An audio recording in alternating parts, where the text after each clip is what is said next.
5 minute 7 minute লাগে, আপনার 15 minute কেমনে লাগে? উনি বলল, ভাই দুনিয়াদার মানুষ, অনেক ব্যবসা বাণিজ্য আছে, শত শত লোক চালাইতে হয়, বিভিন্ন দিক মাথা চলে যায়, তো শয়তান তো নামাজে মনোযোগ নষ্ট করতে চায়, এই জন্য আমি শয়তানের সাথে কুস্তাকুস্তি করি নামাজের মধ্যে। শয়তানের মধ্যে সাথে কুস্তাকুস্তি আবার কেমনে করে নামাজের মধ্যে? কুস্তাকুস্তি করলে নামাজ হবে নাকি?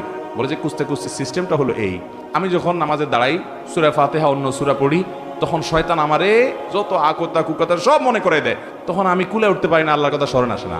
আমিও তেড়ামি করি, পরিপূর্ণ আল্লাহর দিকে মনোযোগ আসার আগ পর্যন্ত তেলাওয়াত চলতে থাকবে। উনি বলে যে আমি যখন এভাবে সূরা বাড়াইতে থাকি যে ডিউরেশন বাড়াইতে থাকি, তখন এবার দেখা যায় ইবলিসে আমার মনরে এদিক এদিক নেওয়া ছেড়ে দেয়, দিয়া বলে যে তো লস প্রজেক্টের পিছনে মেহনত করলে তো সূরা আরো বেশি বেশি পড়ে সব বেশি বাড়াই ফেলবে, এর মনোযোগ তাড়াতাড়ি নামাজের দিকে দিয়ে দেয় যাতে তাড়াতাড়ি রুকুতে যায়। এরপর আমি রুকুতে যাই, আল্লাহ দিকে পরিপূর্ণ মনোযোগ হওয়ার আগ পর্যন্ত আমি সোজা হই না, এরপরে মাথা সোজা করি। এইভাবে একটা একটা করে রোকন শেষ করি। আমার অনেক সময় লাগে, কারণ পুরো নামাজে আমি লড়াই করি ওই ইবলিসের সাথে, ওই লড়াই করতে করতে কুস্তাকুস্তি করতে অনেক সময় লাগে। আল্লাহ